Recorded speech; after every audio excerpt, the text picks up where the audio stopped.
News today Tamil நேயர்களுக்கு வணக்கம். இன்று நம்மோடு சிறப்பு விருந்தினராக கலந்து கொள்ள இருப்பவர் எழுத்தாளர் அனந்தா நம்மோடு இருக்கிறார். அவரிடம் சில கேள்விகளை முன்வைக்கலாம். வணக்கம் மேடம். வணக்கம். வேர்ல்டு வைட் ஒரு விஷயம் ரொம்ப ஃபெமிலியரா அதிகமா பேசக்கூடிய ஒரு விஷயம் அப்படின்னு பார்த்தீங்கன்னா, இந்த ஜெஃப்ரி எப்ஸ்டீனோட ஃபைல்ஸ். அமெரிக்காவுடைய நீதிமன்றம் வெளியிட்டிருக்கு. யார் இந்த ஜெஃப்ரி எப்ஸ்டீன்? இவ்ளோ பெரிய குற்றங்கள உலக அளவுல இருக்கக்கூடிய தலைவர்கள பற்றியான ஒரு பெர்சனல் விஷயங்கள வந்து வெளிப்படையா அமெரிக்க நீதிமன்றம் விட்டிருக்கு. யார் இந்த ஜெஃப்ரி எப்ஸ்டீன்? அவருடைய பின்னணி என்ன? இவ்ளோ பெரிய ஒரு நெட்வொர்க்க கிரியேட் பண்றதுக்கு அவருக்கான சோர்ஸ் எங்கிருந்து வந்தது? பேசிக்கலி ஜெஃப்ரி எப்ஸ்டீன் ஒரு பொலிட்டிக்கல் புரோக்கர் அப்படின்னு தான் சொல்ல முடியும் அவரை. பொலிட்டிக்கல் புரோக்கர் பிளஸ் ஒரு பிம்ப்.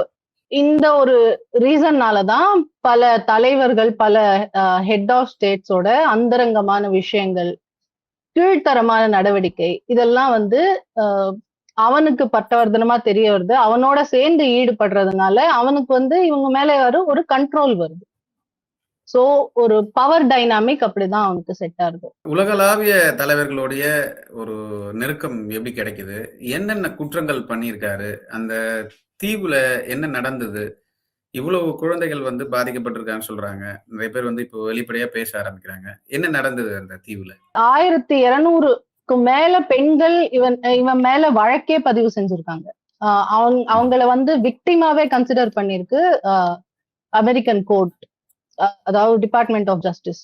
அவங்க வந்து இந்த தீவுல என்ன நடக்கிறது அப்படின்னு பெரிய செல்வன் தான் அப்படின்றதுனால இவனுக்கு ஏற்படுற கான்டாக்ட்ஸும் அந்த மாதிரி பெரிய பெரிய ஹெட் ஆஃப் ஸ்டேட்ஸோட இருக்கிறதுனால இவங்க politically interlinked one and other politically mingled அப்படி இருக்கிறதுனால அவங்களுக்கு பவர் கிடைக்கும் போது அவங்க கிட்டே இருந்து இவன் பவர் டிரைவ் பண்ணி இவன் வந்து தனியா தன்னோட எம்பையரை உருவாக்கி இவனுக்குன்னு தனி தீவு, தனி கோடிக்கணக்கான சொத்து.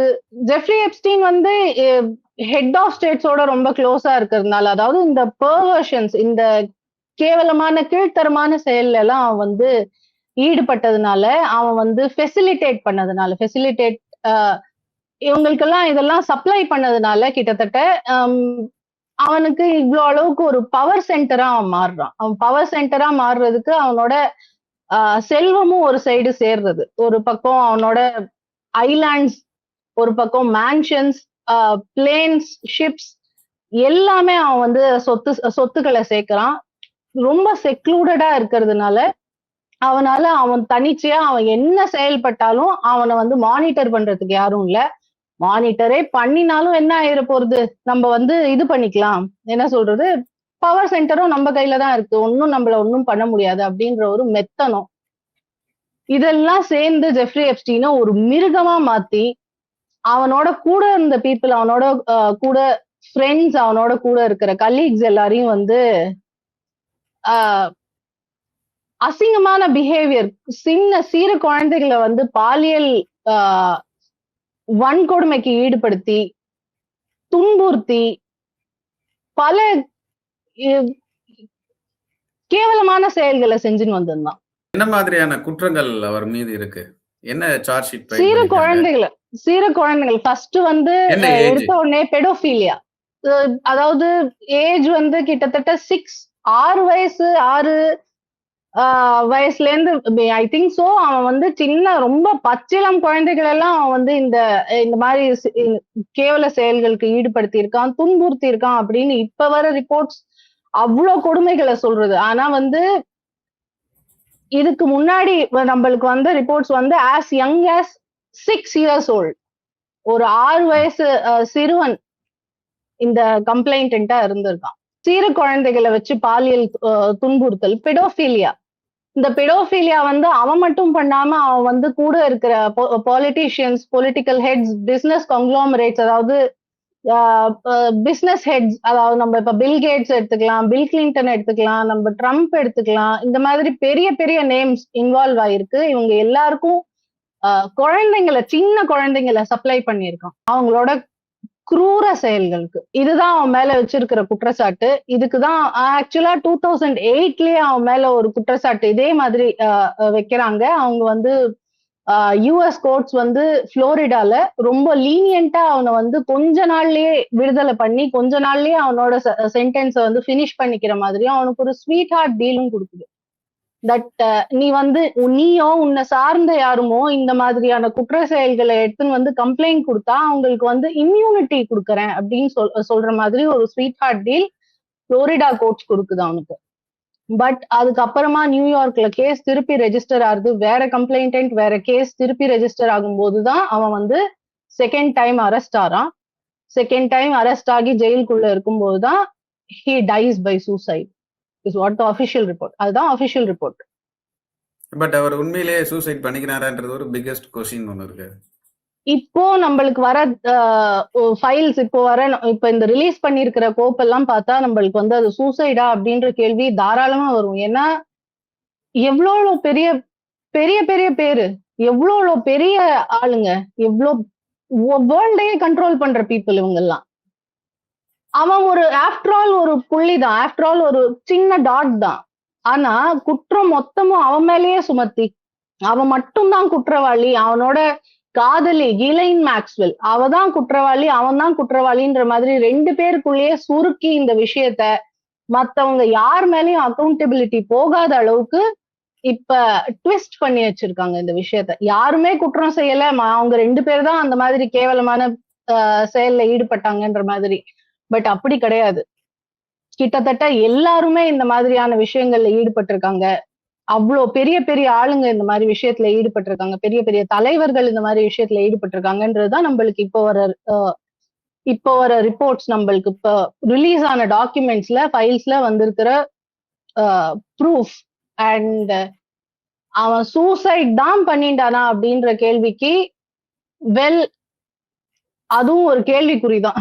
நீங்க சொன்ன மாதிரி 35 லட்சம் ஃபைல்ஸ் இருக்கு, files இருக்கு. 2000க்கு மேற்பட்ட வீடியோஸ் இருக்கு, நிறைய போட்டோஸ் இருக்கு. இதெல்லாம் வந்து முக்கியமான புள்ளிகள் யாரெல்லாம் இதுல இன்வால்வ் ஆயிருக்காங்க? முதல் புள்ளி ரொம்ப மேஜரா இதுல வந்து அடிக்கடி ஒரு பேஜுக்கு ஒருக்க கிட்டத்தட்ட நேம் பண்ணப்பட்டிருக்கிறவர் வந்து டொனால்ட் ட்ரம்ப். அதுக்கு அடுத்தது அவரோட சேர்ந்து கூட இருக்கிற நிறைய இப்ப இருக்கிற கேபினெட்ல இருக்கிறவங்களும் நேம் ஆயிருக்காங்க. அது தவிர Bill Gates, Bill Clinton, Les வெக்ஸ்னர்னு ஒருத்தர் இருக்காரு, அவரு இந்த மாதிரி prince Andrew of United Kingdom. அவன் பிரின்ஸ் இல்ல இப்போ, அவன் வந்து ஆண்ட்ரூ மவுண்ட் பேட்டன் அவன் வந்து டிமோட் பண்ணி எல்லாம் பண்ணியாச்சு. பட் ஸ்டில் அதை தவிர யூகேவோட மினிஸ்டர்ஸ் இதுல வந்து அவங்க நேம் வந்திருக்கு அப்படின்றதுனால இப்போ ரிசைன் பண்ணிருக்காங்க அவங்க பொசிஷன்ல இருந்து. ரிசைனே பண்ணாம இப்ப வரைக்கும் பொசிஷன்ஸ் போஸ்ட்ல இருக்கிறது அப்படின்னா நம்ம ட்ரம்ப் தான். 56 இன்ச்சு மோடியோட பேர் இருக்கு. அப்புறம் ஹர்தீப் சிங் பூரி அவரோட பேரும் இதுல இன்வால்வ்டா இருக்கு. அவங்களோட பேர் வந்து கிட்டத்தட்ட 128 தடவையோ சம்திங் மோடி பேரும் இந்த ஹர்தீப் சிங் பூரியோட பேரு I am not clear about the numbers, but இருக்கு. இதுக்கு வந்து கிளாரிபிகேஷன் அவங்களே கொடுத்துருக்காங்க. தட் நாங்க பிசினஸ் பத்தி தான் பேச இருந்தோம், நாங்க பிசினஸ் டீல்ஸ் தான் சைன் பண்றதை பத்தி பேச இருந்தோம், அண்ட் எங்களுக்கும் இந்த மாதிரி குற்ற செயல்களுக்கும் எந்த சம்பந்தமும் இல்லை அப்படின்னு சொல்லி பிரைம் மினிஸ்டர் ஆபீஸ்ல இருந்து அபிஷியலா வந்த இது இருக்கு, ஸ்டேட்மெண்ட் இருக்கு. பிளஸ் ஹர்தீப் சிங் பூரி அவரே சொல்லியிருக்காரு, நான் வந்து 2-3 தடவை மீட் பண்ணியிருக்கேன் ஜெஃப்ரி எப்ஸ்டீனை, அண்ட் கொஞ்சம் இமெயில்ல வந்து நாங்க பேசியிருக்கோம் அப்படின்றது. இமெயில்ஸையும் அவங்களே வெளியிட்டு இருக்காங்க, இவரும் வெளியிட்டு இருக்காரு.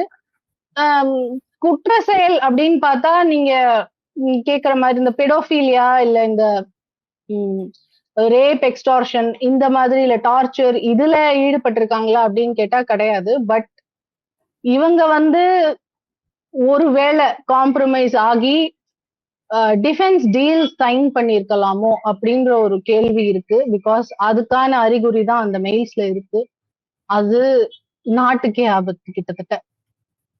அந்த மாதிரி ஒரு இக்கட்டான நிலைமையில வந்து இருக்காங்க அவங்க அப்படின்னா இப்ப அமெரிக்காவோட சைன் பண்ற ட்ரேட் டீல்ஸும் கொஸ்டினபிள் தான், ரொம்ப கேள்விக்குறியானதுதான். எந்த மோட்டிவேஷன்ல அவங்க இப்படி பண்ணாங்க அப்படின்றது எல்லாருக்குமே தோன்ற ஒரு விஷயம். அடுத்தது அனில் அம்பானி.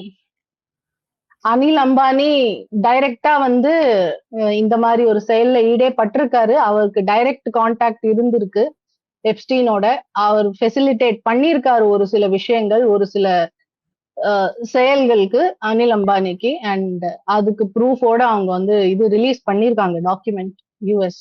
அந்த தீவுல அப்படி என்ன செக்யூரிட்டி? யாருமே வந்து அந்த தீவுக்குள்ளார போக முடியாது, வெளிய வர முடியாத அளவுக்கு ஒரு செக்யூரிட்டி குடுக்க வேண்டிய ஒரு கட்டாயத்துக்கு எது தள்ளப்பட்டது? இந்த மாரி ஒரு இல்லீகல் விஷயம் நடக்கிறதால மட்டும் தான் அந்த தீவுக்கு செக்யூரிட்டி கிடையாது. என்ன மாதிரியான தீவு? இந்த தீவுக்கு வந்து கிட்டத்தட்ட லொலிட்டா எக்ஸ்பிரஸ்னே பேர் வச்சுட்டாங்க. ஏன்னா அவ்வளோ அளவுக்கு சின்ன குழந்தைங்கள வந்து அவனோட சார்ட்டர்ட் ஃபிளைட், அவன் தானே ஃபிளைட் வச்சிருந்திருக்கான். அந்த சார்ட்டர்ட் ஃபிளைட்ல அவன் கூட்டின்னு வருது. அந்த தீவுல அந்த தீவை சார்ந்த லிட்டில் செயின்ட் ஜேம்ஸ் அந்த ஐலாண்டோட பேரு. அந்த ஐலாண்டுக்கு கூட்டின்னு வர எல்லாரையுமே பார்த்திருக்காங்க. அங்க இருக்கிற ஒர்க் பண்ற ஸ்டாஃப் பார்த்திருக்காங்க.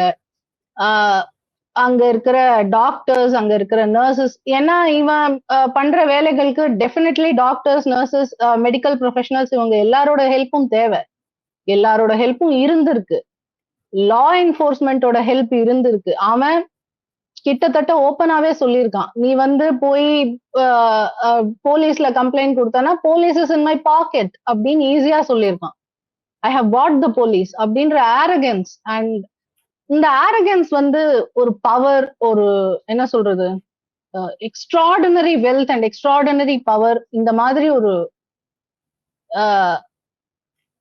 இந்த மாதிரி ஒரு என்ன சொல்றது, மமதையை கொடுத்துடுறது ஒருத்தருக்கு. அந்த மமதையில அவன் சுத்துறத பார்த்துட்டு நம்மளால இவனை என்ன பண்ண முடியும் அப்படின்னு பயந்து ஒதுங்கின பேர் முக்காவாசி பேர். அதை தாண்டி இவனுக்கு வந்து போலீஸ் ப்ரொடெக்ஷன் லா என்ஃபோர்ஸ்மெண்ட் சொல்றதை விட அவனுக்கு இண்டிவிஜுவல் அவனேவே செக்யூரிட்டி ஃபெசிலிட்டேட் பண்ணிக்கிற அளவுக்கு அவன் செல்வந்தன். அப்புறம் அப்படியே கேட்டாலும் பொலிட்டீஷியன்ஸ் தானே, பொலிட்டீஷியன்ஸ் எல்லாரும் இன்வால்வ் இதுல, அவங்க கொடுக்கதான் போறாங்க செக்யூரிட்டி. சோ இந்த மாதிரியான கம்ப்ளைண்ட்ஸோ இந்த மாதிரியான குற்றச்சாட்டை எடுத்துன்னு வந்து முன்னாடி பெண்கள், சிறு குழந்தைகள், இல்ல தாய் தகப்பன் யாருன்னா சொன்னா கூட அதை வந்து நிராகரிக்கிற அளவுக்கு, அதை வந்து கண்டுக்காத அளவுக்கு கண்ணும் காணாம போன பீப்புள் தான் நிறைய. இந்த குற்ற செயல்ல ஈடுபட்டவங்களை விட, இந்த மாதிரி ஈன செயல்கள்ல ஈடுபட்டவங்களை விட, அத பார்த்துட்டு ஒதுங்கி போனவனுங்க இன்னும் ஜாஸ்தி. அதனாலேயே இது இது இத்தனை வருஷம் டெக்கேட்ஸ் அண்ட் டெக்கேட்ஸ் நடந்திருக்கு. எத்தனை குழந்தைகள், எத்தனை ஆயிரக்கணக்கான பெண்கள், கவுண்டே இல்ல, அவ்வளோ அளவுக்கு ஜாஸ்தி ட்ராமா அனுபவிச்சிருக்காங்க இவனோட விக்டிம்ஸ். கிட்டத்தட்ட 1500 பெண்கள் 200 பெண்கள், கிட்டத்தட்ட 1200 விமன். 1200 விமன் வந்து கொடுத்தவங்க மட்டும்தான். இதை தாண்டி கம்ப்ளைண்ட் கொடுக்காத நிறைய நபர்கள் இருப்பாங்க. நிறைய நபர்கள் இருக்காங்க. எப்படி நம்ம கணக்குல எடுத்து ரீசெண்டா ஒரு 2 days பேக் ஒரு பிரைம் விக்டிம் வர்ஜீனியா ஜெஃப்ரின்னு பேரு, அவங்க பேர்ல வர்ஜீனியா லா அப்படிங்கறத ஒண்ணு இன்ட்ரடியூஸ் பண்ணிருக்காங்க அவங்க. அது பாஸ் ஆகுமா இல்ல அது லா ஆகுமா அப்படிங்கிறது கேள்விக்குறிதான். பட் அவங்களுக்கு வந்து ஒரு ஸ்டாச்சூட் ஆஃப் லிமிடேஷன் இருக்கு, இவ்வளவு நாளைக்குள்ள கம்ப்ளைண்ட் கொடுக்கணும் அப்படிங்கிறது. இந்த ஸ்டாச்சூட் ஆஃப் லிமிடேஷன் எல்லாம் தாண்டி போயிருக்கும். எத்தனையோ பேர் பயந்து ஒதுங்கியிருப்பாங்க, அசிங்கப்பட்டு ஒதுங்கியிருப்பாங்க. இந்த ஃபைல்ஸ்லயே எவ்வளவோ விக்டிம்ஸோட பேரை டிபார்ட்மெண்ட் ஆஃப் ஜஸ்டிஸ் ஓப்பனா விட்டு பர்பட்ரேட்டர்ஸோட பேரை பிளாக் அவுட் பண்ணிருக்காங்க.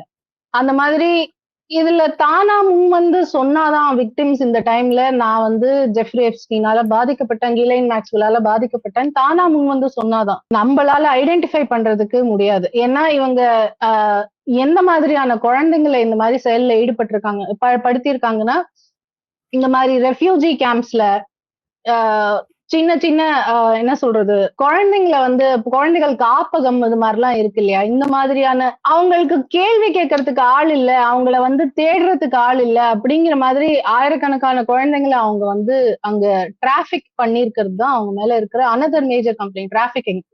Trafficking minors for prostitution and rape and torture.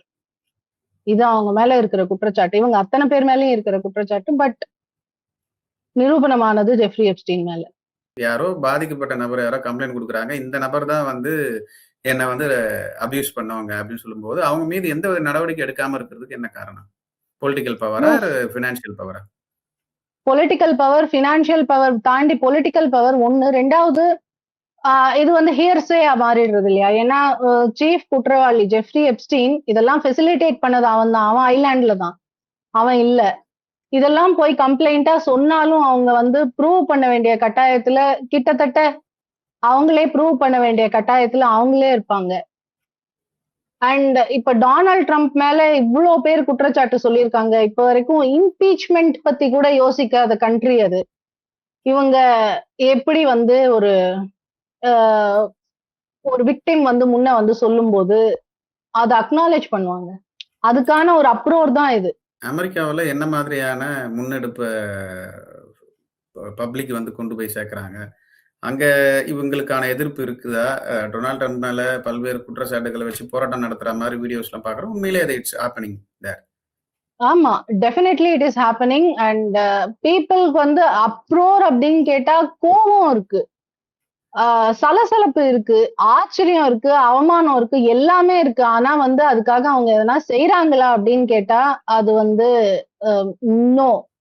They are not doing anything about it. But yes, they are all very angry. They are all very upset. They are all very hurt.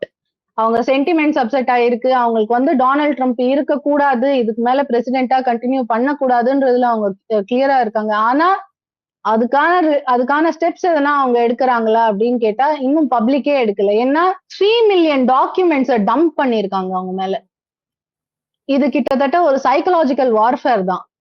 இது வந்து அவங்க மேல ஒரு 3 லட்சம் document, அதுவும் இவ்வளவு குரூரமான விஷயங்களை திணிக்கும் போது மனித மூளை அத அந்த ஷாக்ல இருந்து மீண்டு வரதுக்கே டைம் ஆகும். ஃபர்ஸ்ட் திங், இதெல்லாம் நடந்திருக்கா ஐயோ அப்படின்னு நினைச்சு அதுல இருந்து வெளியில வரதுக்கே டைம் ஆகும்.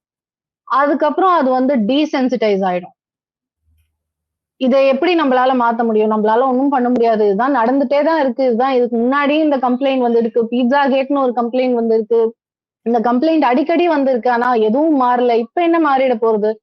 இப்படி அது நல்லிஃபை ஆயிடும். அதனால குற்றம் சாட்டப்பட்ட டொனால்ட் ட்ரம்போ, பில் கேட்ஸோ, இல்ல இப்ப இலான் மஸ்கோ, இல்ல இந்த இப்ப வெக்ஸ்னர் அவரோ, இவங்கெல்லாம் வந்து வில் தே பி அக்கௌண்டபிள் அப்படின்னு கேட்டா it's very doubtful. I don't think அவங்க அக்கௌண்டபிளா இருப்பாங்க. இது அப்படியே டை டவுன் ஆக்குற வேலையை தான் அவங்க பார்த்துட்டு இருக்காங்க. உலகளாவில் இது போன்ற விஷயங்கள் நடக்கும்பொழுது ஒரு நபர் மட்டும் எல்லா நாடுகளையும் மிரட்டி வச்சிருக்காரு, எல்லா நாடுகளையும் அடிபணிய வைக்கிறாருன்னு சொல்றதுக்கு ஒரு மெயின் சோர்ஸ் வந்து நம்ம ஜெஃப்ரி எப்ஸ்டீனோட ஃபைல்ஸ்ன்னு சொல்லலாமா? இல்ல இத வச்சுட்டு தான் எல்லா நாடுகளையும் மிரட்டுறாரா ட்ரம்ப்? சொல்லலாம். ஜெஃப்ரி எப்ஸ்டீன் தான் இது பவர் சென்டரா அப்படின்னு கேட்டா நோ. ஜெஃப்ரி எப்ஸ்டீன் ஒரு புள்ளி தான். டொனால்ட் ட்ரம்ப் தான் இதுல ஒரு பவரான்னு கேட்டா டொனால்ட் ட்ரம்ப் ஆல்சோ அவனும் ஒரு பவர் கிடையாது. அவன் ஒரு சென்டர், அவ்வளவுதானே வழியே. அந்த டொனால்ட் ட்ரம்ப் அளவுக்கு பவர்ஃபுல்லான பீப்புள் இன்னும் அவனோட கேபினெட், அவனோட கார்பரேட்ஸ் எல்லாருமே இருக்காங்க. இவங்களெல்லாம் வந்து இது வந்து ஒரு த்ரெட், இது வந்து ஒரு மிரட்டுற டாக்டிக்ஸா அப்படின்னு கேட்டா நம்ம டைமிங் பார்த்தோம்னா நம்மளுக்கு அது வந்து கொஞ்சம் மிரட்டுற மாதிரி தான் தெரியுது. ஏன்னா வந்து சைனாவோட, ரஷ்யாவோட, இந்தியாவோட எல்லாருக்கும் டாரிஃப் இம்போஸ் பண்ணாரு. ஒன்னும் அவங்க இது பண்ணல. பட் ஆனா இந்த ஃபைல்ஸ்னு ஒண்ணு வந்த உடனே வந்து சினாரியோ சேஞ்ச் ஆகுது. அண்ட் ரொம்ப குறிப்பிட்ட பீப்புளை மட்டும்தான் எக்ஸ்போஸ் பண்ணிருக்காங்க. டொனால்ட் ட்ரம்ப் உள்பட குறிப்பிட்ட பீப்புள் தான் எக்ஸ்போஸ் ஆயிருக்காங்க. சோ எக்ஸ்போஸ் பண்றது யாருன்ற கேள்வி வருது. டொனால்ட் ட்ரம்ப் மட்டும் பவர் சென்டரா இருந்ததுன்னா அவர் ஏன் எக்ஸ்போஸ் பண்ண போறாரு? தன்னையே எக்ஸ்போஸ் பண்ணிக்கிறாரு. சோ அவர் ஏன் எக்ஸ்போஸ் ஆறாரு? பவர் சென்டர் வேற எங்க இருக்கு? எங்க எதுக்கோ ஏதோ கிளாஷா, இல்ல இன்அட்வர்டன்ட்லி இது நடக்கல. டெஃபினட்டா அவங்க தெரிஞ்சுதான் இதை அலோவ் பண்றாங்க இந்த இன்ஃபர்மேஷன் எல்லாம் வெளியில வரதுக்கு. இந்த மாதிரி இன்ஃபர்மேஷன் வெளியில வருதுனாலே அவங்க பர்மிஷனோட தான் வருது. சோ தன்னை தானே டொனால்ட் ட்ரம்ப் வந்து அக்யூஸ் பண்ணிக்க போறாரு. ஹூ இஸ் அலோவிங் அப்படிங்கிற கேள்வி வருது. எல்லாரையும் வந்து மிரட்டி வேர்ல்டு வைடு இருக்கக்கூடிய தலைவர்கள் எல்லாம் வந்து தன் கீழே கொண்டு வரணும். பட் ஆல்ரெடி நான் அப்படிதான் இருக்கேன். ரொம்ப அதிகமான வீடியோக்கள்ல வந்து பெண்கள் கூட ரொம்ப க்ளோஸா இருக்கக்கூடிய நபர் வந்து டொனால்ட் ட்ரம்ப்.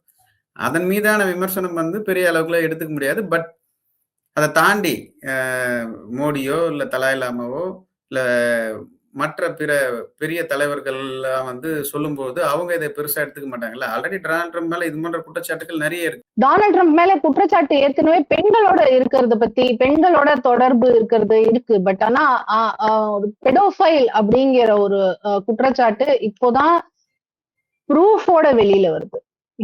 மேஜர்லி இப்ப வந்து விக்டிமோட டெஸ்டிமனிஸா இருக்கட்டும், இல்ல அவனோட ஜெஃப்ரி எப்ஸ்டீனோட கான்வர்சேஷன்ஸ், இமெயில் சாட்ஸா இருக்கட்டும், Donald Trump himself is a paedophile அப்படிங்கிறது வந்து ப்ரூஃபோட இப்பதான் வெளியில வருது.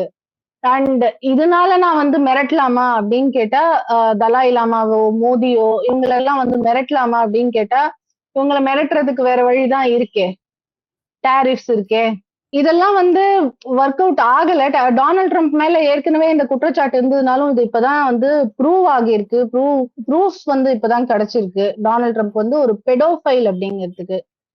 இதெல்லாம் தாண்டி அவன் வந்து இதெல்லாம் யூஸ் பண்ணி கண்ட்ரீஸோட ஹெட்ஸா மிரட்டலாமா அப்படின்னு கேட்டா, கண்ட்ரீஸோட ஹெட்ஸ் என்ன மாதிரி குற்றம் பண்ணியிருக்காங்கன்றது நம்மளுக்கு இன்னும் தெரியல.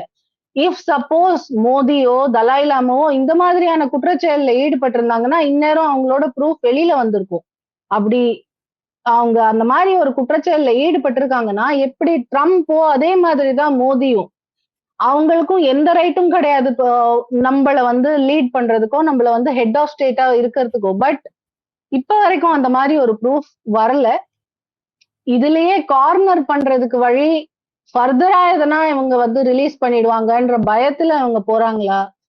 இல்ல நிஜமாவே இவங்களுக்கு ட்ரேட் டீல் மைண்ட்ல இருந்ததா? This is a mystery. ஏன்னா டைமிங் ரொம்ப மர்க்கியா இருக்கு. டைமிங் ரொம்ப ஒரு மாதிரி கலங்கலா இருக்கு. இவ்ளோ நாள் ராகுல் காந்தி சொல்ற மாதிரி 4 மாசமா இந்த டாரிஃப் வார் ஓடிட்டு இருக்கு. எப்ஸ்டீன் ஃபைல்ஸ் ரிலீஸ் ஆன உடனே எதுக்கு இவங்க போறாங்க? அப்ப இவங்க வந்து தன்னோட மெயில்ஸ்ல என்ன சொல்லியிருக்காங்க அப்படிங்கிறது ஓப்பன்லி தெரியறது.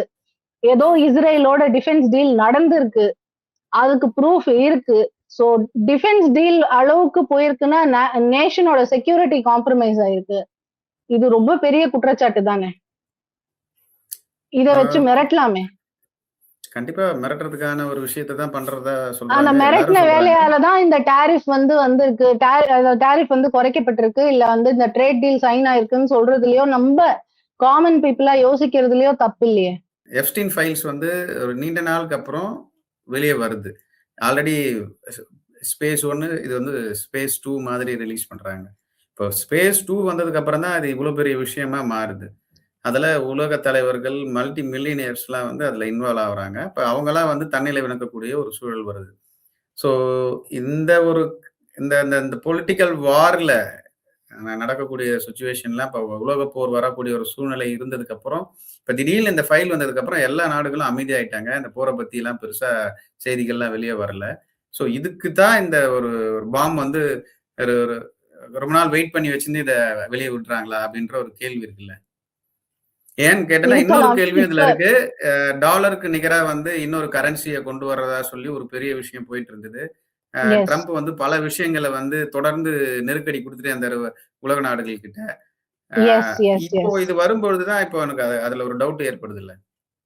எஸ். அதுவும் மெயினா இந்தியா அண்ட் ரஷ்யா அதுல இன்வால்வ்ட். ரஷ்யா மேல யுஎஸ் டாரிஃப்ஸ் இம்போஸ் பண்ணதுக்கு அப்புறம் ரஷ்யா கிட்ட நம்ம என்ன வாங்கிட்டு இருக்கோம்? நம்மளோட ட்ரேட் வந்து ருப்பியில நடக்குது. நம்ம வந்து ரஷ்யா கிட்ட ருப்பி குடுத்து வாங்கியிருக்கோம்.